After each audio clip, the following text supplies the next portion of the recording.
Hey folks, my name's René Enriquez and you are watching Uncensored. This is René Enriquez.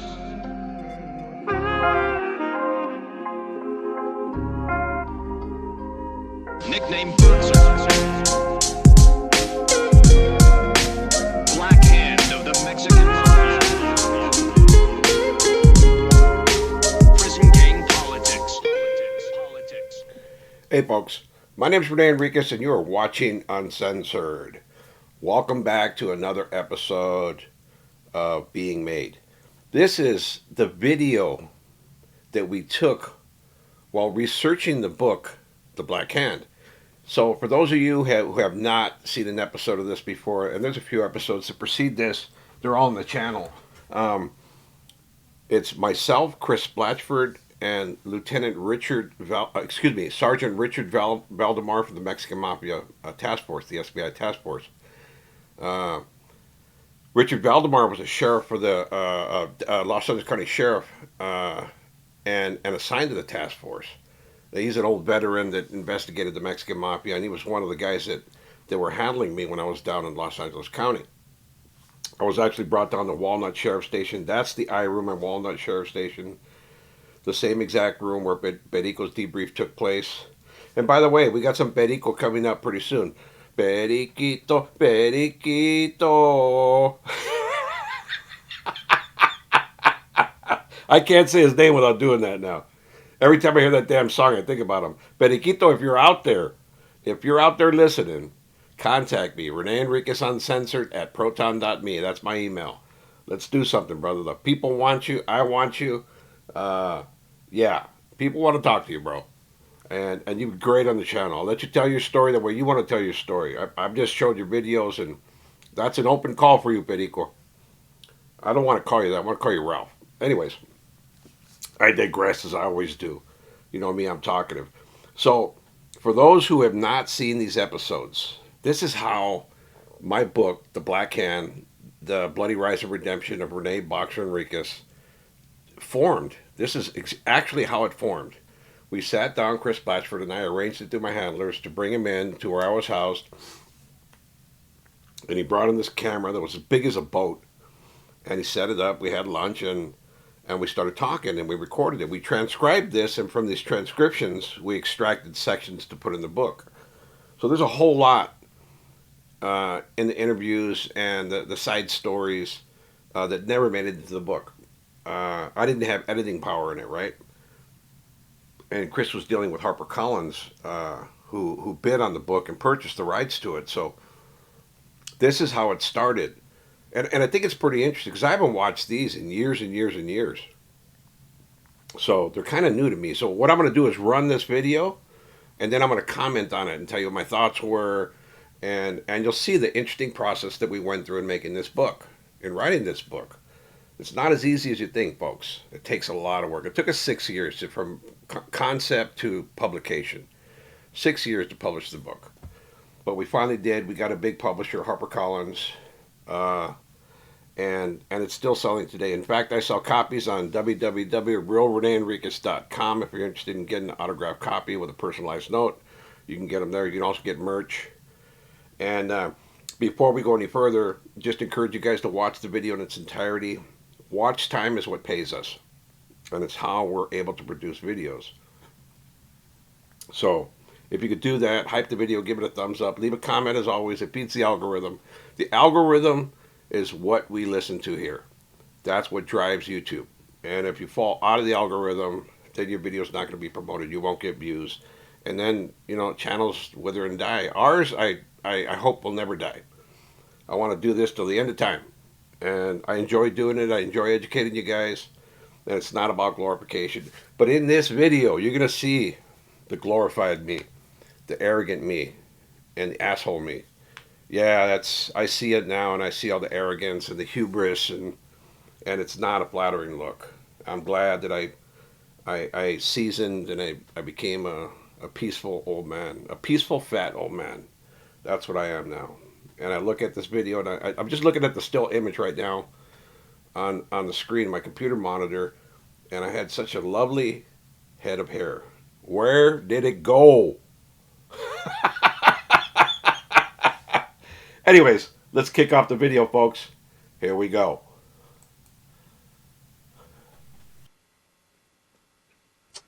A furtherance of your gang education.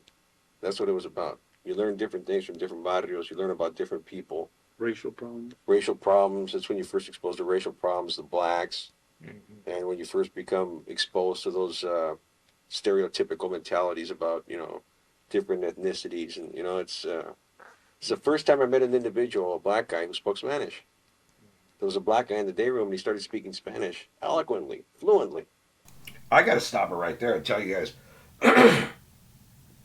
that you learn that bias in prison. I mean, whites gravitate towards whites, Mexicans towards Mexicans, blacks towards blacks, and there's this racial disparity. There's bias that runs deep in prison. Like they have rules: you can't drink after a black person, you can't eat after a black person, you can't smoke after them, you can't do a lot of things, right? You can't sit in their area, you can't be in the cell with them. None of those things. You can't be cellies with them, and they're just racist rules. That's just the way it is in prison. And in fact, at one time when I was in San Quentin, they racially segregated you according to your race. Like whites and Mexicans were housed together in San Quentin North Block. BGF was housed on the second tier. Crips and Bloods were housed on the fourth tier North Block yard side. AdSeg was all mixed, and the Mexican Mafia and Aryan Brotherhood were housed on the fifth tier yard side. And they did this as a practice and procedure. In fact, when I went to Folsom, they had already passed legislation. In fact, there was a lawsuit that was accusing the CDC of racial segregation, and they were forced to undo that policy. So when I went to Folsom, the tiers were integrated. You could have a BGF neighbor or a Crip neighbor, but in San Quentin it wasn't that way. Not in the whole, it wasn't. In the general population, it was that way. But it was institutionalized. Like you went to prison, there was going to be a racial divide, and that's just the way it was. I like that. I says, "Hey, you speak Spanish. What are you, a black Mexican?" He says, "Soy cubano. Yo soy cubano." I told him, "You guys speak Spanish?" He says, "Yeah." It totally blew my mind. I never met a black guy who spoke Spanish. Was he Cuban? Or? He was Cuban. Yeah. He told me he was a Cuban guy. Yeah. It just blew my mind. As a matter of fact, that weekend I went and told my mom and dad about it. There's a black guy in there who speaks Spanish. As good as you guys. And at that point I didn't speak Spanish. Yeah. My mother and father never taught me Spanish. They spoke Spanish in the house and they're fluent. They're from Mexico. But we learned Spanish on our own in prison and on our own exposure in the streets. Through our own lives.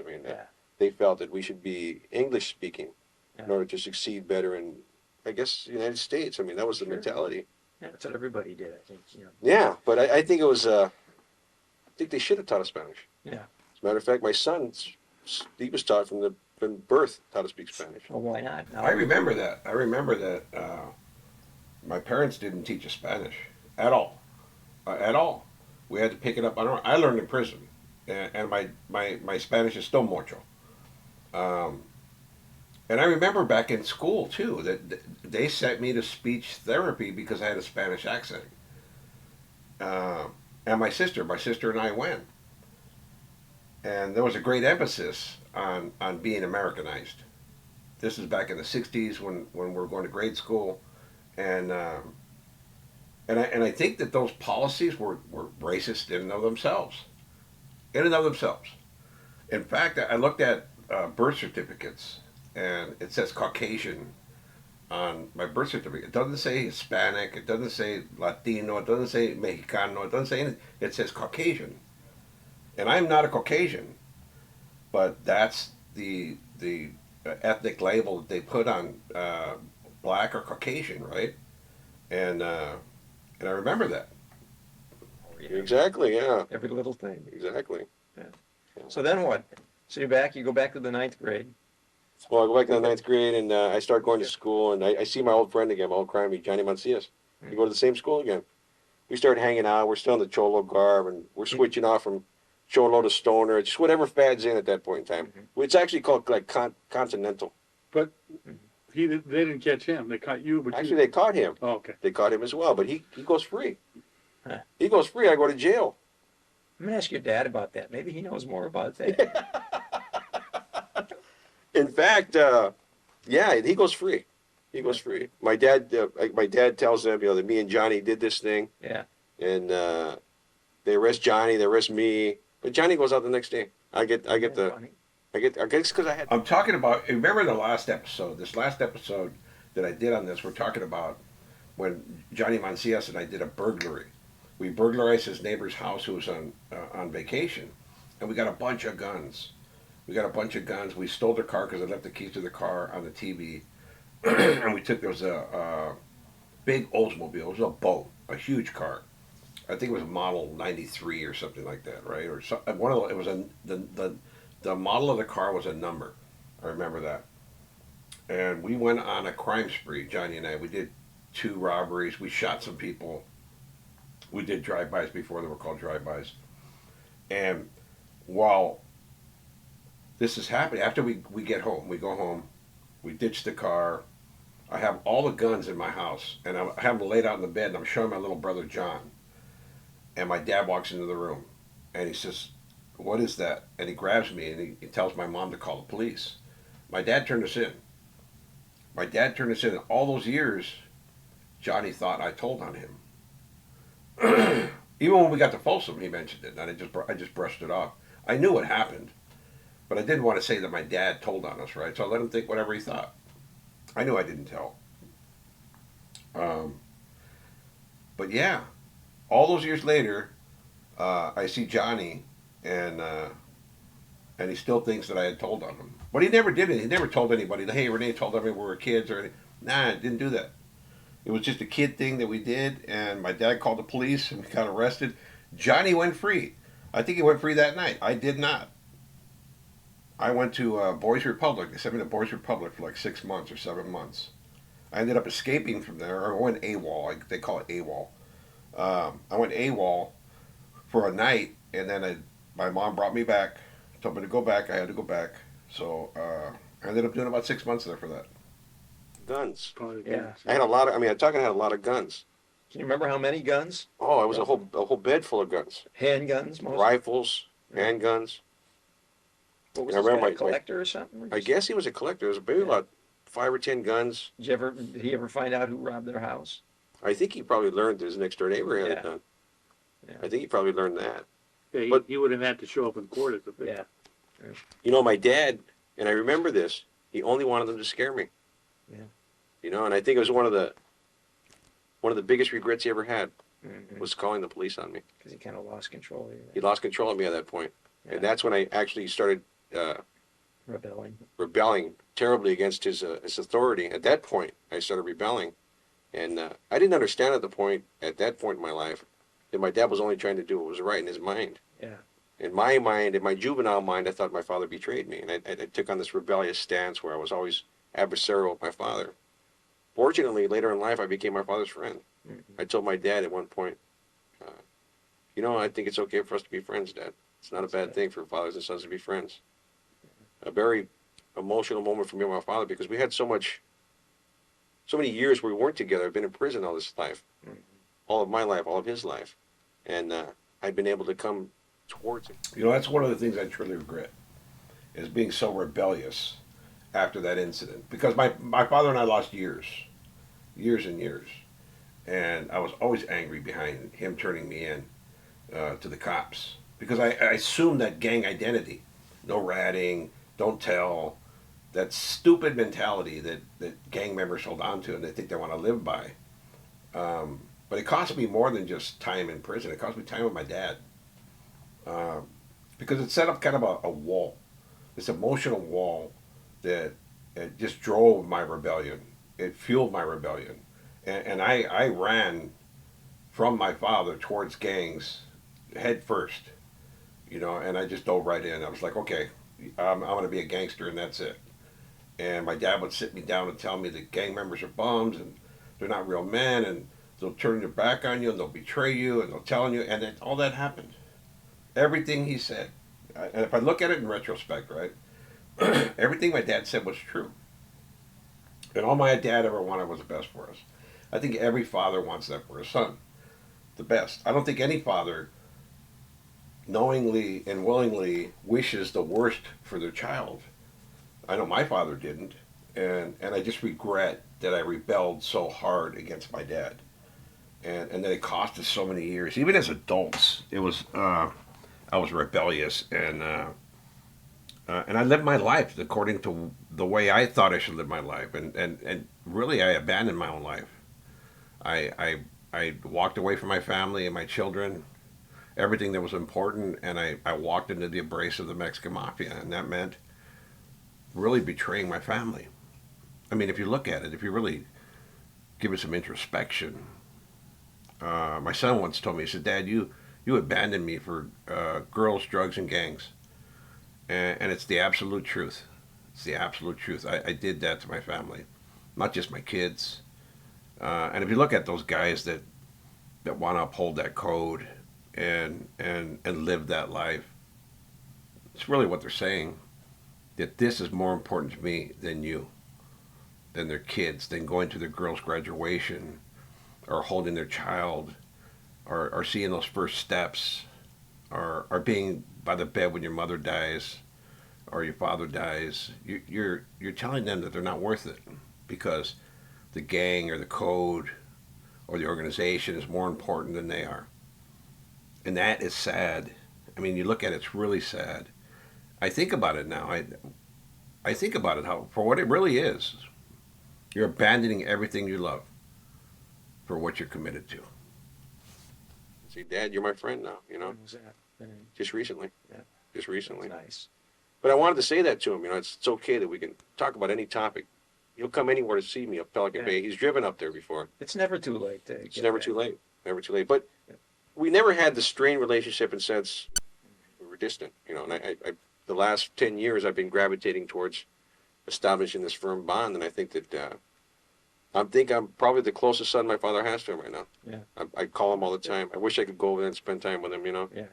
I send him gifts at birthday times and, you know, That Father's must be Day. the hardest thing about spending most, I mean, which really could be your most Precious years. precious years, yeah. Yeah. You- I think the most profound thing that I'm concerned with, and the thing that impacts me most, is waiting for their deaths, because you know it's coming. You know, Sure. they're at an age where they're becoming old, and you know that all men and women are mortal. You know, and it's a waiting game now, and it's something that I'm fearful for. I don't know. They've always been my rock, you know, and now you wait for your parents to leave you, and you can't be by their sides. Yeah. You know, you can't be there to facilitate that transition for them. You know, you can't make it easier, and you can't make it any less painful for the family. And you have to be away and just wait for somebody to come tell you in a cold, standoffish way, do you want a phone call? Your parents died. You know, that's one of the things that I find. It's horrible. It's horrible. For anybody who's done time and has lost somebody, you'll know how difficult that is. Just thinking about this, it's terrible. Because it's the truth. You know, you wait to lose people when you're in prison. When you're doing a long stretch, right? You're doing a long period of time in prison, 10, 20, 30, 40 years. You're going to lose loved ones. I lost many of them, and I wasn't able to attend the funerals. I get this impersonal officer call you to the front of the unit, and they say, hey, cuff up, we're going to take you to the counselor's office. Your nephew died, or your brother died, or your sister died, or your mom died, or your dad died. I went through it all.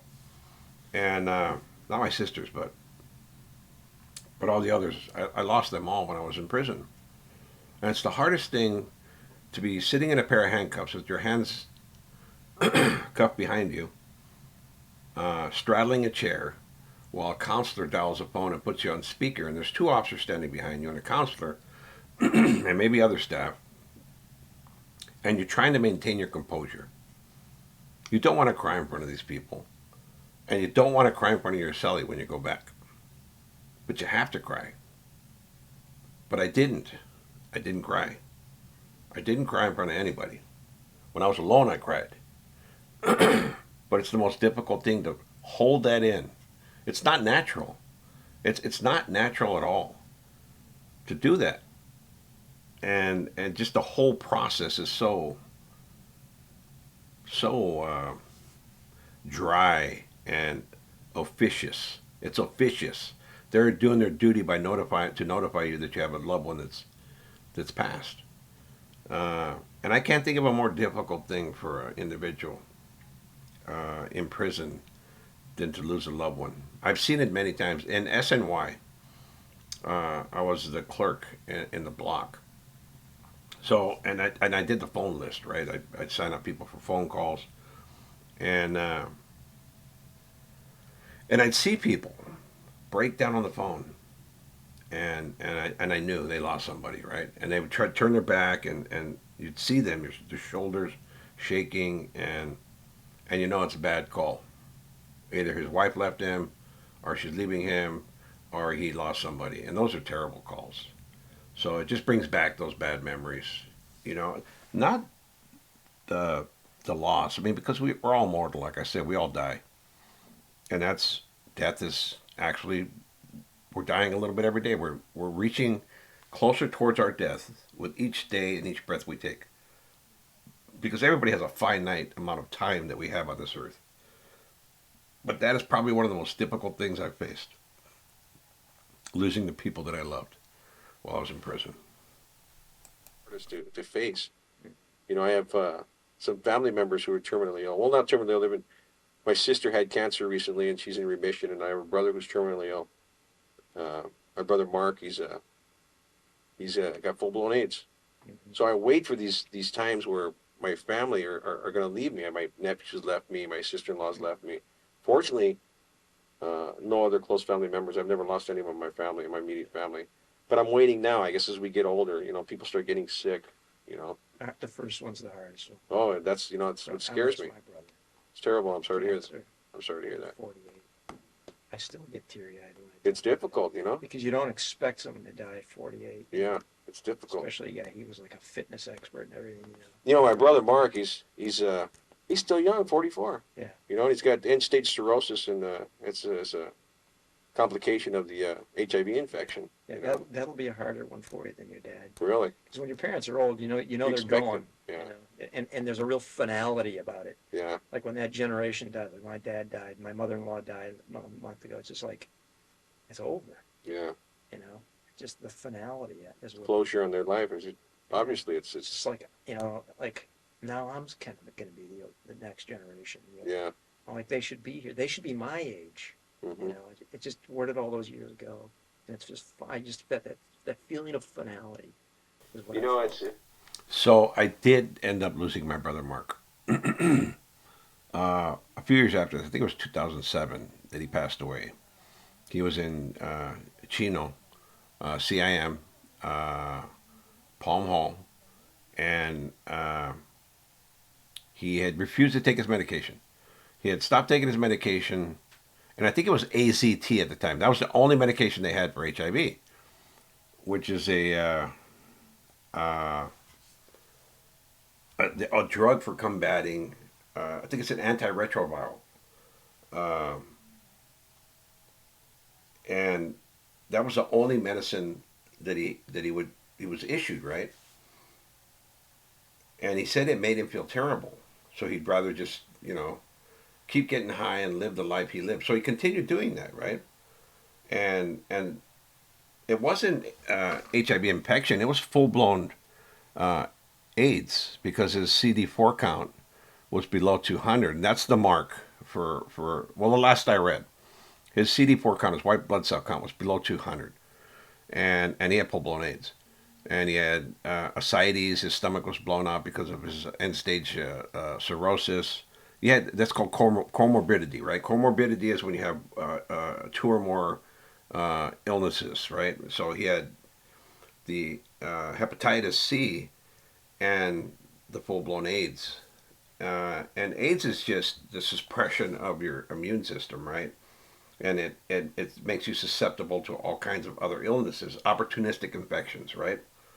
So Mark literally succumbed to liver failure. And he passed away in his cell on the floor. Actually, he went into convulsions. He didn't regain consciousness, and he was taken to a nearby hospital by Chino State Prison. And I wanted to go see him. I was in custody at the time with the FBI, and I wanted to go see him, but they would not let me. Dan Evanella was the one who let me know. I think it was Dan Evanella, and I asked, and I was immediately shut down, right? But Dan was never going to do anything for me. Dan didn't like me, and that's just the way it was, right? He was one of the early persons involved. Dan was an SSU agent, a special agent for the Special Services Unit, which is an elite group of guys that handle mobsters and all that stuff, and on the task forces as well. But Dan never liked me, and I kind of knew he was never going to let me do anything, right? Dan wanted me back in prison, and he tried. He tried to get me sent back to prison. He did on one occasion, but the federal judge and the United States Attorney's Office forced them to send me back under the release writ. It's called a removal order. That's another story. I'm digressing, but I remember losing my brother, and it was pretty difficult. And like Chris said, it was the most difficult one. It was the most difficult one at that time. I've since lost people, and they've been more difficult. The deaths of my father. You know, it's. I don't even know how I'm going to handle those things. I think they're going to be difficult because I'm an emotional person in terms of my family, my bonds with my brothers and sisters. We're very close. My father, we're very close. My mother, she's my sweetheart. Yeah. You know, I call her Shorty because she's a little short woman. So we call her Shorty actually, and I'm very close with my. It wasn't Shorty. It was Chorty, like a Chorty. My mom was like a little midget. She was about 4'9", little tiny woman, but fierce when she got angry. But I would call her that. I would call Chorty, and she would answer, "Sí, mijo." And Mom was totally laid back. I lost her too. So these are the things that we, as prisoners, I think I sat back one day, and I got a phone call because my nephew had died. He had an aneurysm. 14 years old, 15 years old, had an aneurysm. My brother Mark's son, he had died, and I got a phone call, and I was talking to the. Must have been hard. Difficult. It was so difficult to maintain my composure on the phone in front of these individuals. It's so difficult because you don't know them, and you don't want to express weakness in front of them. And tears to a man in front of individuals you don't know, it's considered weakness, particularly in a position like I'm in. We're not supposed to cry. But I'll tell you, when I got on that visit with my wife, cried like a baby. And it felt so cathartic, you know. Felt so cathartic to do that, you know. But I told the IGI at that point, I says, one of the most difficult things is for me to wait for these phone calls, because he took phone calls in 2 instances in Pelican Bay and Shoe on serious illness or death. So every time they call you for a phone call, you know somebody's gone. And it's difficult to get those calls or to wait for them. Which is odd in a way. I mean, you dispensed death. Really? I mean, we're the brokers of death. I mean, we kill people, and it doesn't even bother. We joke about it. I mean, we have this twisted sense of humor. It's black humor, I guess. It's, you know, we joke about certain hits. We joke about how some people died, and then when it happens to us, it's like it totally takes us aback. Like, we're mortal. Our families are mortal. How dare God do this to us? You know, how dare this happen to us? We can't have this. My family can't die. But it's a reality we all face. I mean, we all understand. I guess that brings our feet back on the ground. It makes you understand that you're just a little speck next to the ocean. I mean, death humbles everybody. You know, it's so true. Here we were dealing death like nothing. And then when it happens, you break. When it happens to you, oh my God, it's painful. Losing somebody is painful, and it makes me think about all the victims' families, about what they went through and the pain they felt. The pain that I felt is the pain they felt. And how could you ever want to put somebody through that? When you think about it, really, I mean, if you've matured to the point where I guess I've matured, how would you want to put somebody through that? Make somebody's mother cry, or make their children cry, or put them through that kind of suffering. I mean, just stop and analyze that for a second. I love these videos because they evoke so much thought. Like, I'm looking at this for the first time in over a decade, maybe 15 years. since I've watched this video, and it just makes me think. Like it evokes so much emotion. So let's continue with the video. It's the ultimate sign of humility. Really? So we all go there. Really? I mean, that's one thing that's humbled me is death. And I think old age is the first gift, maybe, if you are not a humble person or you're an egomaniac or whatever, you're a bad person. As old age sets in, I think that's God's. Here, I'm getting a little philosophical. That's the first message to you. Like, this is your last chance. Straighten up. Your body's breaking down. Fly right. I could even see that with my grandfather, who was a good guy, but he was a playboy and a party guy, and spent a lot of money, lost most of his money and everything. But in his later years, man, he's an Irish Catholic, man. He was daily mass, man. My father's gotten that way. The age of 70 on, man, he was at 8 o'clock mass every day, and he died a really religious man. And not that he was ever really a bad man, but he was a carefree man, and squandered all his wealth and a lot of his life, drinking and. I think that's the phase that I'm going to, the egotistical part, the egocentric thing. Yeah. I mean, because I never thought about it, the egocentric aspect of it. My wife's told me about that. You're terribly, terribly egocentric. You're terribly filled with yourself at times, Yeah. But I guess as a mafioso, you become megalomaniacal, and you have this sense of omnipotence, and Well, yeah, the thing is, no one's going to tell you aren't. really, and only your wife can do that. Exactly. My wife is the only one that's ever done it. That's exactly. And she's the one that really, actually, in some respects, I have a long way to go in terms of establishing normalcy. Mm-hmm. But she's come a long way in helping me establish the normalcy in terms of being just a regular Joe. Yeah. It's I don't know, because you talked during this discussion. You mentioned many things that offended you that you thought were unfair, mm-hmm. and somebody who's egomaniacal, self-centered, they don't think about little guys who get hurt. Oh man, but believe me, every mobster gets wrapped up. That is the thing right there. This egocentricity. You don't care about anybody. Honestly, I didn't care about anybody's feelings, or if they got hurt, or how they felt. That was who I was at the time, and part of that goes back to lack of empathy, right?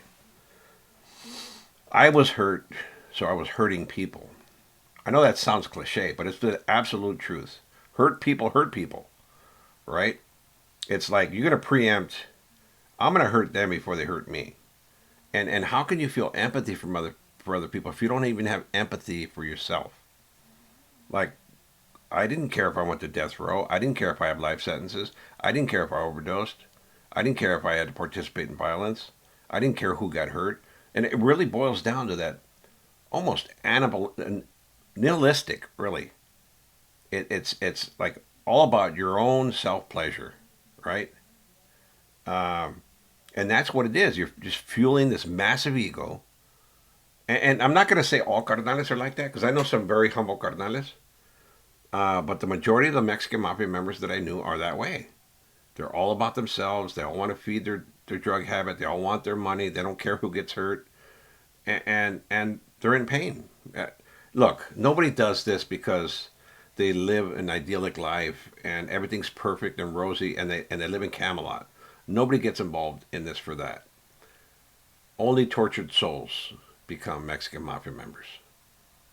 Tortured souls, literally. They had some kind of trauma in their life that drove them down this path to seek out an organization that commits horrible acts of violence, right? No normal person really does that. So you look at the abnormalcy of the organization and know that most of its members are just like I was, right? Everybody has their own psychological makeup. I am not professing to have any in-depth knowledge on the profiles of Mexican Mafia members who have personality disorders, but I'm smart enough to recognize that most members do have personality disorders, substance abuse disorder, and a variety of other issues that they deal with, and the least of which is their ego. But I recognize my ego was out of control, right? I see that. I was arrogant. I was filled with myself.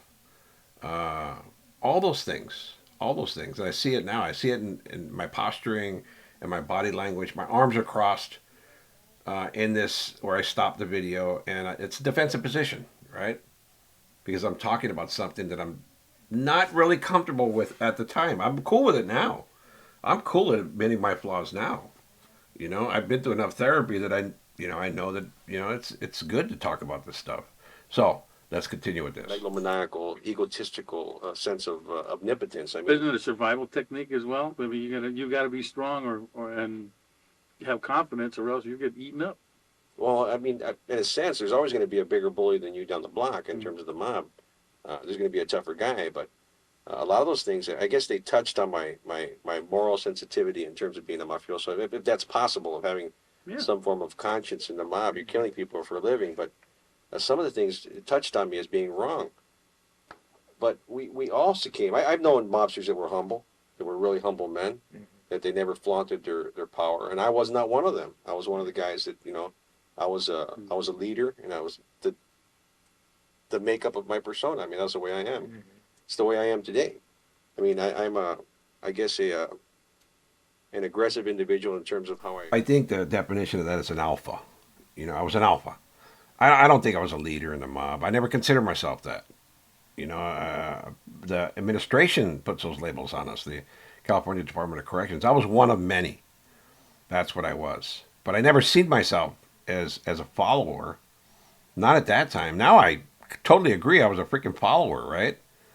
I was a follower. I was a people pleaser. All those things. But yeah, I didn't see myself as that then. I project myself. And I don't mean that to be construed in an aggressive, violent fashion, but in terms of a type A personality. You like to take control. That's the way I always like to do things. I want things done my way, and I don't like them done any other way. And if they circumvent from that process, then I become uncomfortable. No, that's power and control. That is power and control. That's all it is. And you learn that this type of personality, right, antisocial personality, always seeks power and control in everything they do. Even, I've seen a lot of people that still have those behaviors, right? I got a buddy who interrupts all the time, right? Interrupts all the time. And it doesn't recognize that that's still a behavior of power and control. It's power and control. Like, you want to control the tempo of the conversation. You want to be heard more. It's power and control. I see it in a bunch of different people, right? But at the time, you don't recognize that that's really what it is. Because your life is so out of control, you seek to control what you can. You see guys in prison that way that clean their cells to this level that it's immaculate, right? They shine the floors and they paint the cells and it looks immaculate. And the one thing I would tell them is, bro, you understand that you're improving a prison, right? And you're so stuck up on how this cell looks and how everything's folded because you need to exert control on something. You have such a lack of control in your life. This is what you can control. Life inside a cell. And you see that in 1,000 different ways in prison. You meet guys that way that want to control things, and you just got to move away from those kind of people. You have to. That I'm anal or anything like that. I like things done a certain way. Yeah, you like the ball in your court. Methodical, exactly. Yeah. I mean, every leader is that way. Everybody that runs a business, everybody that does something, and you obviously have a crew beneath you. And if they don't do the things the way you want things done, it bothers you, does it not? Yeah, I do it myself. I'm more the type that have to do it myself. And as a sergeant, Only a few people I really you trust. you delegate authority being a sergeant. You see how poorly I do that. Yeah. Self-efficacy. Richard Valdemar is such a humble guy, man. After years later, I had dinner with Richard Valdemar in the recent past. I did a cop training seminar in Northern California. And I had the opportunity to sit down and have a beer with Richard Valdemar. Old man now. I'm an old man now, but he's older than me. And Richard is a Vietnam vet. He was a medic in Vietnam. We're going to do a good story about him in East LA, in Chuco Castro. We're going to do that. It's going to be coming up soon. We're going to do a profile on Chuco Castro. And Richard Valdemar just an easygoing man now, and he's got such great stories. I want to get him on the show. He's agreed to do the show at some point in the future, so we're going to do an interview with him at some point when it's convenient for him and me. But I love that he always jokes all the time. It's such a cool thing.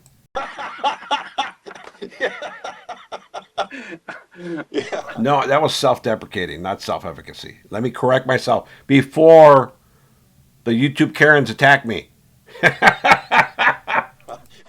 I'm not agreeing with that or denying it. I'm just getting a kick off it. We'll go back again now. We got. Oh my God, that video just ended. And I was just having fun. I kind of like this one. This took me to a different place. It's not all about mob killing and all that stuff, right? It was about kind of like interpersonal stuff. And that's the side of me that you guys have never seen. And hearing my evaluation of it and my digestion of it now is something that you guys have never experienced before. And that's the reason why I like to give you the Being Made series, right? The story behind the Black Hand. Because it allows me to reflect on this, my past me. I could see it here captured. It's a time capsule. And see who I was then, and you hear who I am now. All those things are still things I did. You know, all the bad stuff, all the arrogance, all that stuff was who I was then. It's not who I am now. And I hope that some people can see that. Look, I don't do what I do to please other people. Like, if you believe what you believe, then, hey, I'm not going to change your mind. I've learned that. Like, trying to change somebody's mind about who you are, the perception of who you are, that's a futile effort. So I do it for me. I like the person that I am today. I like the man I'm becoming. I like the man I am now. I think I learn every day, and that's always a progress. You can't stop learning. You stop learning and you die. Intellectually, you die. So I really enjoy doing this so that you can see the other side. You know, you see the dark me, the guy who's sitting in this video joking about death and doing all that stuff. And I still do that on occasion when I get into the mode of talking about mob stuff. I still got a lot of flaws, folks. A lot of flaws. But every day I'm trying to become a better man. And maybe you saw a little bit of that today. With that said, hope you enjoyed the video. As always, drop a comment, hype the video, give a thumbs up. If you made it this far, that means you successfully watched the video for its entire duration. And we appreciate that. With that said, peace out. Stay safe. I'm out. This is René Enriquez.